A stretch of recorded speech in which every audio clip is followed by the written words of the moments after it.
dia a todos, bom dia a todas, bom dia para você que está nos assistindo pela Pop TV em Sobradinho e Porto Alegre. Sejam todos muito bem-vindos e bem-vindas ao nosso programa ICL Mercado e Investimentos. Hoje, quinta-feira, dia de conhecer o desemprego, então vamos entender o que está acontecendo com o mercado de trabalho, depois do CAGED ontem ter ali superado, inclusive, as expectativas. Vamos entender o que aconteceu na PNAD, que é o dado oficial, que é o dado mais abrangente. Mas tem outros aspectos aqui para a gente tratar com vocês. A gente vai falar do índice da confiança na indústria, que ficou de ontem. Vamos falar também do índice do comércio, né, que vai medir ali as expectativas para o varejo. Então, vários assuntos importantes para a gente falar. Mas antes de tudo isso, vou dar bom dia para o André. Bom dia, André, como você está? Bom dia, Débora. Bom dia a todos os nossos telespectadores. Saiu a PNAD aí, então é importante a gente ver a evolução do mercado de trabalho nesse mês de janeiro. Teve a questão da sazonalidade já, fim das vagas temporárias. Vamos explicar por que o desemprego teve especialmente, porque não é surpresa alguma a gente ter esses 3 primeiros meses de aumento de desemprego. Vamos falar de dívida pública, que deu uma leve recuada e não está assustando ninguém, a não ser o mercado financeiro aí, que vê o risco fiscal até quando ele não existe, né? Aliás, ele nunca existe, eles sempre falam de risco fiscal.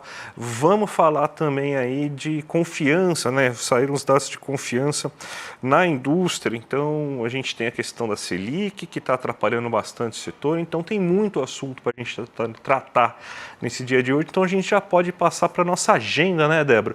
O que o nosso telespectador vai enfrentar nesse dia de hoje? Bom, a agenda hoje ela está recheada e esse finzinho de semana acaba tendo também uma agenda bem cheia de indicadores, tanto que parte deles a gente vai ter que tratar amanhã, porque não ia dar para abarcar tudo em meia hora, então vamos ver o que já saiu. Antes da abertura, teve balanço da Telefônica e da Iberdrola lá na Espanha. Além disso, na zona do euro, teve sentimento do índice de sentimento econômico de fevereiro.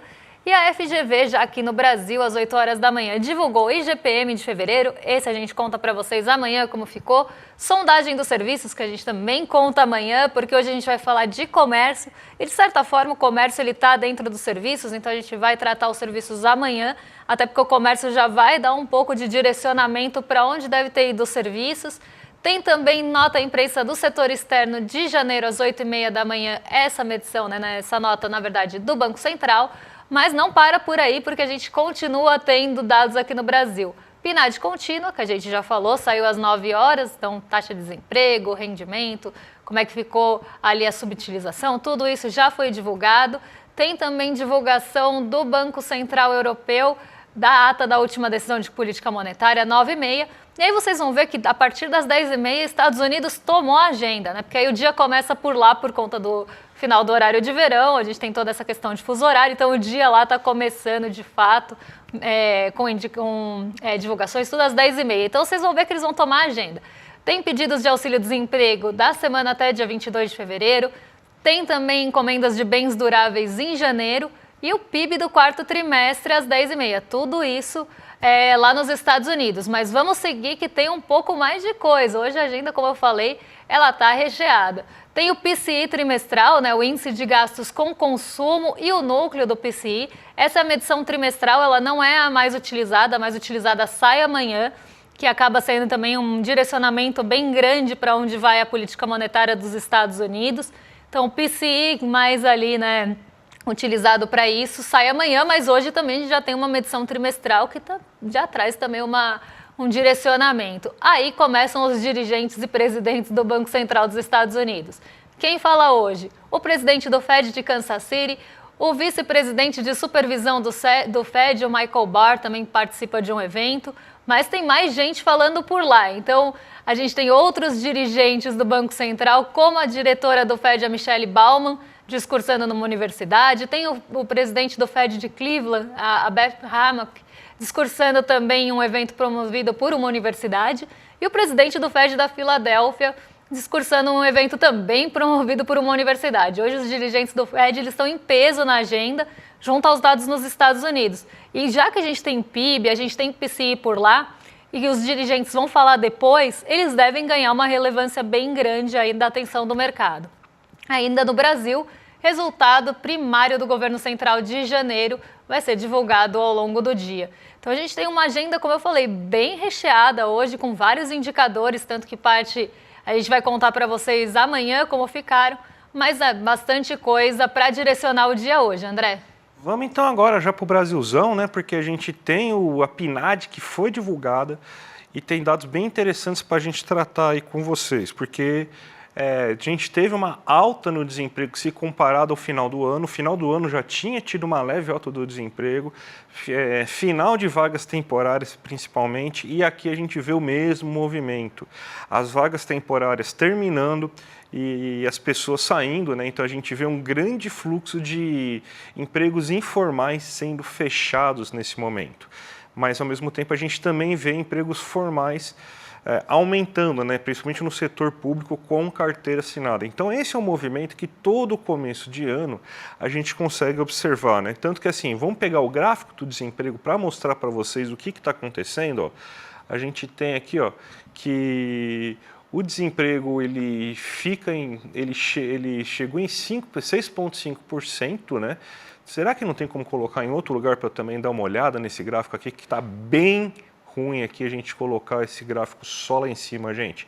Então, você tem então que a projeção estava em 6,6% e a atual está em 6,5%, né? A gente vê que ele teve a mesma movimentação no começo de 2014, ó, que ele sai de 7,6%, ele aumenta, chega até 7,8% e depois ele começa a cair. Então, ele termina agora o ano em 6,5%.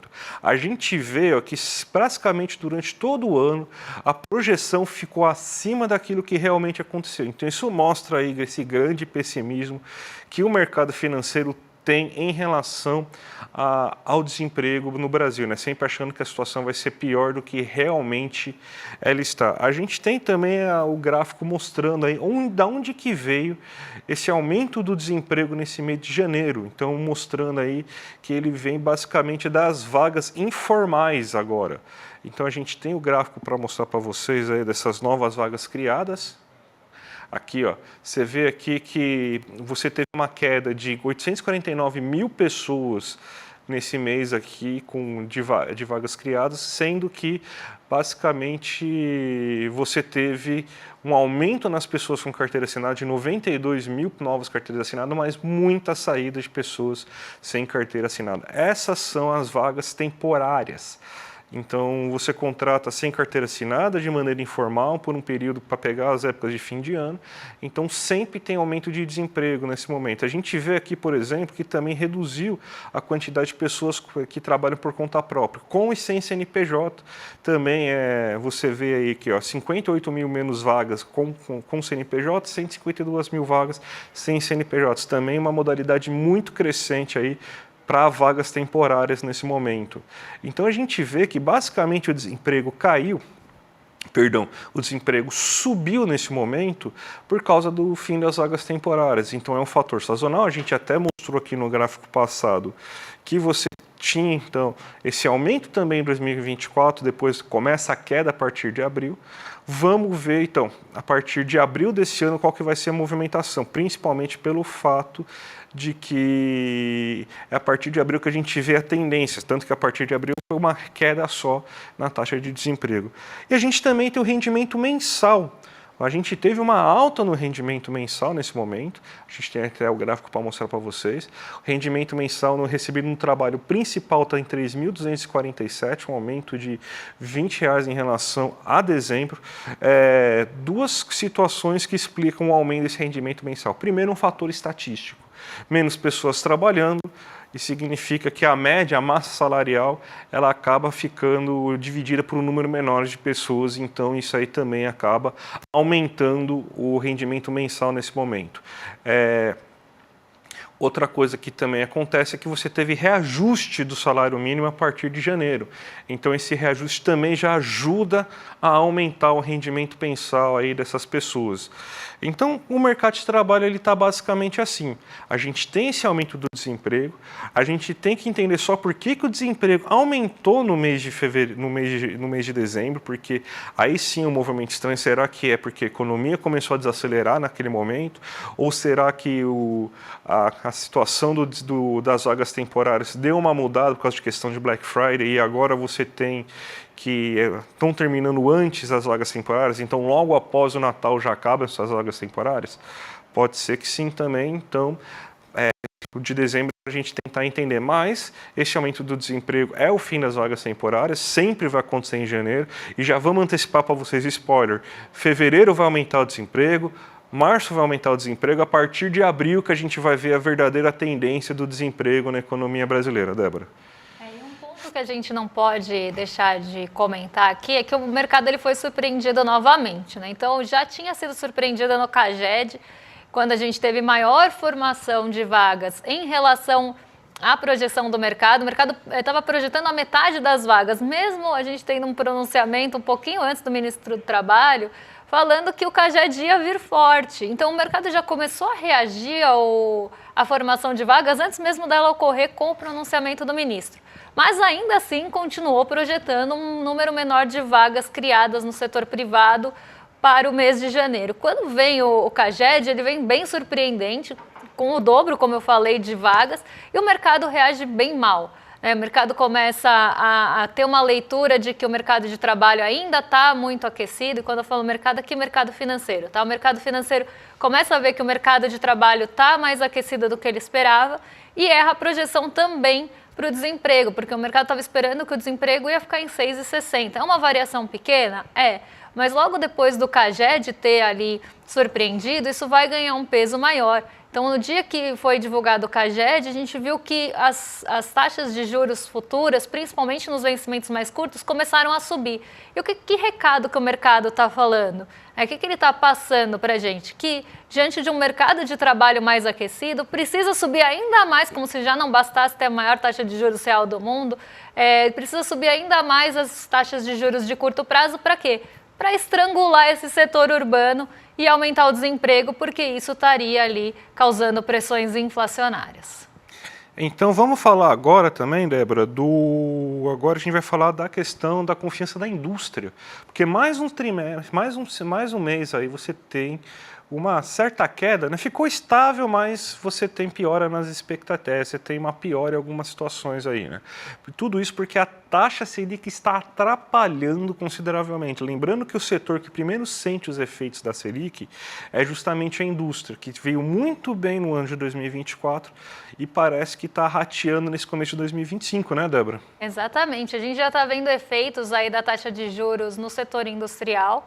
Já começa, sim, a mostrar essa pressão da taxa de juros em relação às expectativas, principalmente ali expectativas futuras do setor industrial. E a gente vai falar do comércio daqui a pouquinho e a taxa de juros vai voltar. Então, esperem para novos comentários sobre taxa de juros. Então, muito do que eu vou falar aqui, a gente vai acabar abordando no setor comercial, no varejo, mas por até motivos aí diferentes, até de impactos diferentes. Mas vamos lá. O que aconteceu com o índice de confiança da indústria? Eu vou colocar aqui na tela para vocês como é que ficou a variação ao longo do ano da situação atual, da confiança. Aqui nesse caso a gente tem também a capacidade, o nível de utilização da capacidade da indústria, tá? A indústria tem esse outro tópico que acaba participando da sondagem industrial. A confiança, como um todo, ela sai ali de 97,4 em fevereiro do ano passado, ela tem um aumento bem forte ao longo do ano e agora termina fevereiro de 2025 em 98,3, ainda em patamar melhor do que o ano passado, mas em patamares mais baixos do que a gente viu acontecer ao longo do ano, né? A confiança ela tinha subido mais e ela acabou aí diminuindo. O que está puxando essa confiança para baixo? Principalmente as expectativas. Então, a gente tem na verdade, as expectativas não, o que eu acho que caiu com mais força, a gente vai ver daqui a pouquinho, é a situação atual. Então, a situação atual, ela sai de 98,2, vai ali para 100,4 e tem uma queda também relativamente forte ao longo do ano. O que está explicando essa queda da análise da situação atual? Muito os estoques, eles estão puxando um pouco isso, não que a indústria ela esteja com estoques excessivos, ela não está. Inclusive, em relação ao mês passado, teve uma pequena variação, os estoques a gente olha diferente, tá, gente? Então, quanto mais perto de 100 ou acima de 100, isso quer dizer que está operando com o estoque excessivo. Se ficar abaixo de 100, é porque não está ali com o estoque excessivo. E entre o mês passado e esse, os estoques, essa confiança, né, esse índice do estoque, ele caiu um pouquinho. Então não é que a gente está com o estoque excessivo, como foi um ponto até de alerta no mês de janeiro e dezembro, que poderia estar ali tendo uma formação de estoque na indústria, então a indústria ia puxar um pouquinho o freio.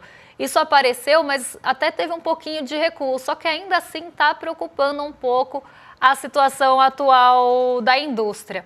Então esse é um dos pontos que acabou puxando essa análise atual para baixo. Quando a gente olha para a expectativa, aí sim a gente começa a ver também o peso dos juros, porque os juros mais altos vão acabar atrapalhando a perspectiva de demanda, e a gente vai ver isso no comércio também.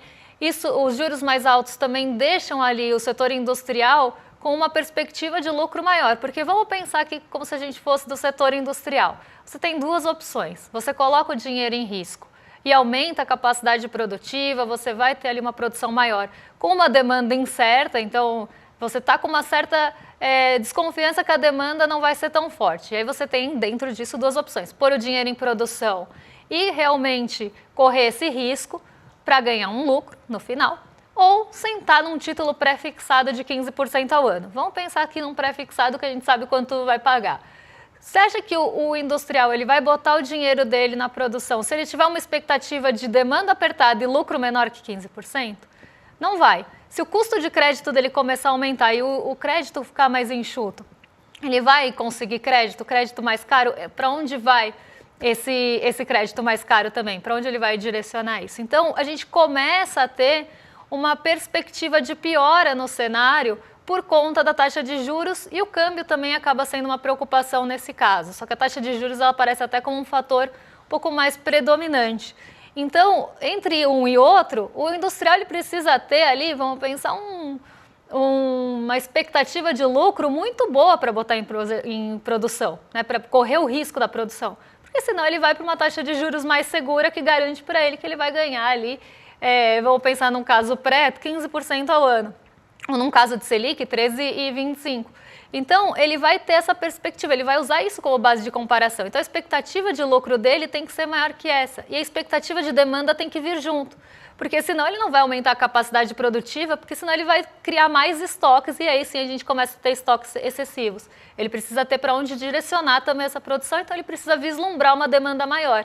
E isso está fazendo com que a expectativa do setor industrial caia. Mas vamos ver como é que ficou em relação ao mês passado e ao ano passado, porque aí sim a gente consegue ter uma melhor visão aí de como foi essa variação entre anos e entre meses. Então, na variação mensal, a confiança subiu 0,9 aqui, a situação atual foi o que, né, teve ali uma melhora. Na verdade, aqui eu acho que está trocado, não está não? Mas vamos pensar aqui no macro, nem precisa colocar esses dados, vamos pensar aqui no macro. O que a gente está vendo? Né, a variação caindo principalmente na análise da expectativa. Isso quer dizer que a expectativa ela estava melhor no fim do ano passado, para o ano passado, do que está no começo desse ano para o restante. Né, mas a gente tem todos esses entraves no setor industrial que devem começar a pressionar cada vez mais e mexer com essas expectativas. Se a gente tiver mais altas de juros ou mais expectativas de altas de juros, cada vez mais o setor industrial vai começar a mostrar complicações. Então esse é um ponto que a gente precisa ter bastante atenção, porque vai começar a pressionar e apertar não só o setor industrial, mas como o comércio e como serviços, como a gente vai ver. Vamos falar da dívida pública agora, Débora, porque você teve uma leve queda da dívida pública. O mercado não reagiu a isso? Não, vamos ver se o mercado já reagiu, porque eu acho que ainda não reagiu. Foi viu? ontem que fui falar, se ele não reagiu até agora, acho que ele não vai reagir mais, né? Porque assim, o mercado é tão preocupado, tadinho, com as finanças públicas, né? E essa dívida explosiva, né? E você tem uma sequência de queda, inclusive, da dívida pública, mas o mercado parece que ignorou, né? Você teve uma queda de 0,87% da dívida pública em janeiro, aí, fechou em 7,25 trilhões de reais. Esse montante aí que teve aí de queda foi de 63,4 bilhões a menos na dívida, e você teve uma queda na dívida pública líquida, ou seja, que mostra os gastos reais, e uma queda na dívida bruta também, que mostra os gastos com com a parte financeira, né, com pagamento de juros, por exemplo. Então, vamos dar uma olhada na trajetória dessas duas dívidas agora, durante esse tempo. Ó. A gente pegou aqui ó, de 2022 a 2024.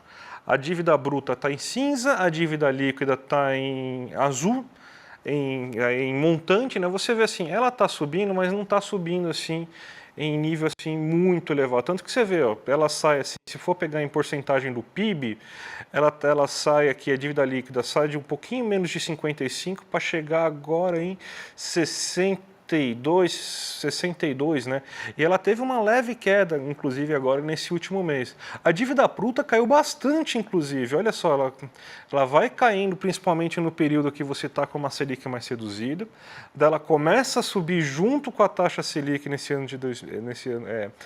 com a taxa Selic. Ela começa a fazer uma barriga quando começa a ter esse aumento na taxa Selic a partir de meados do ano passado. Ela teve uma queda agora nesses últimos 2 meses do ano, né? Então, ela chega por alto de volta de 66, 67, também teve uma leve queda, né? Então, a gente vê que de explosivo aqui não tem quase nada, né? Mas mesmo assim a gente vê aí no mercado financeiro, ignorando essa notícia, né, dessa leve queda, a trajetória aqui é bem constante. O que a gente está fazendo ainda para vocês conseguirem visualizar esse gráfico em escala de 50 a 80, mas se a gente faz esse gráfico em escala de 0 a 100, vocês vão ver que é basicamente uma linha reta o que está acontecendo aqui. Então quase não tem muitas mudanças, é pouquíssima mudança que a gente tem. Então você vê assim que a dívida bruta mesmo começa em 77 e está agora já em 74, 73 aqui, né, no nosso gráfico. Então você vê até teve uma queda. Então não tem muita coisa assim para a gente ver de alarmante. Não tem nada de alarmante, mas mesmo assim a gente vê que o mercado financeiro aí continua falando dívida bruta explosiva, governo gastão, né? Da onde eles tiram essa informação? Não faço ideia, né? Da cabeça deles, né? Porque agora até mentira pode ser falada aí, ninguém esculhambou tudo já mesmo. Você pode inventar até dado para falar mal da situação econômica do Brasil, né? Então a gente está nessa situação, né, Débora? O mercado ele praticamente ignorou a dívida pública ontem. Ele não apareceu em quase nenhum radar do mercado financeiro. Eu até falei, não reagiu, porque assim, nem apareceu essa citação na maioria dos relatórios de fechamento de ontem, por exemplo. Sabe o que apareceu? Eu vou contar para vocês o que apareceu. Os balanços corporativos apareceram ali, a expectativa para a Petrobras. Inclusive, quem está perguntando aí no chat de Petrobras, a gente vai falar amanhã, não esquecemos da Petrobras, é que hoje, como tem PNAD toma tempo, então a gente não ia conseguir falar da Petrobras com calma. Mas amanhã temos Petrobras e eu já estou assumindo essa dívida com vocês. Então tinha toda essa expectativa por resultados corporativos. O que se falou muito? Do CAGED superando as expectativas. Então, assim, o mercado ele tem um fiscalismo, como eu sempre brinco, é um fiscalismo seletivo mesmo. Ele só olha para esse dado quando convém. E sabe para que o mercado olhou muito ontem também? Ignorou a dívida pública, olhou para o CAGED falando que o mercado de trabalho está muito aquecido e faz pelo menos uns 3 dias que o mercado está reagindo às falas do Lula na TV. Então, quando ele fez aquele pronunciamento falando ali do pé de meia, encaminhando também para o Congresso a questão do gás, isso já tomou uma proporção muito maior para o mercado, porque aí sim, né, tendo ali um gasto que é com, o estudante, ou tendo ali um gasto que vai para auxílio gás, algo que seja mais no lado social da coisa, aí sim o mercado fica já um pouco mais preocupado, já começa a falar de risco fiscal. Então, risco fiscal quando tem gasto com o social. Mas se a dívida pública recuar, aí não, aí a gente ignora. Por isso que eu falo, o fiscalismo do mercado ele é muito seletivo. Ele se preocupa quando convém e quando convém para contar a história que ele quer contar. Então, a dívida pública completamente ignorada ontem, mas os gastos com social estão no radar. Mas o mercado de trabalho aquecido continua no radar. Se tiver alguma fala em relação a gasto social, aí o mercado já levanta a bandeirinha do risco fiscal e já vai defender essa questão. Mas na hora de também discutir juros sobre capital próprio, Deus me livre, aí quer sair correndo. Por isso que eu falo, é bem seletivo esse fiscalismo e o dado que se olha. Porque se o dado tivesse vindo ruim, Aí vocês podiam ter certeza que ia se falar disso em todos os lugares. Débora, você sabe aí que tem novidade, né? A gente na nossa loja Sou ICL, ó.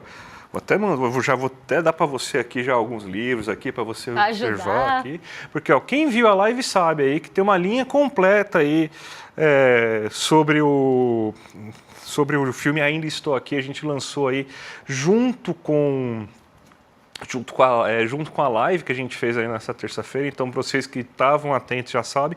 Mas agora tem livro também. Vamos mostrar os livros, Débora? Olha aí. Vamos lá. Vamos lá. Aí, nossa, até bati Paradoxo da Escolha. Ontem eu servi de distante, né? Coloquei o quadro na minha cara, né?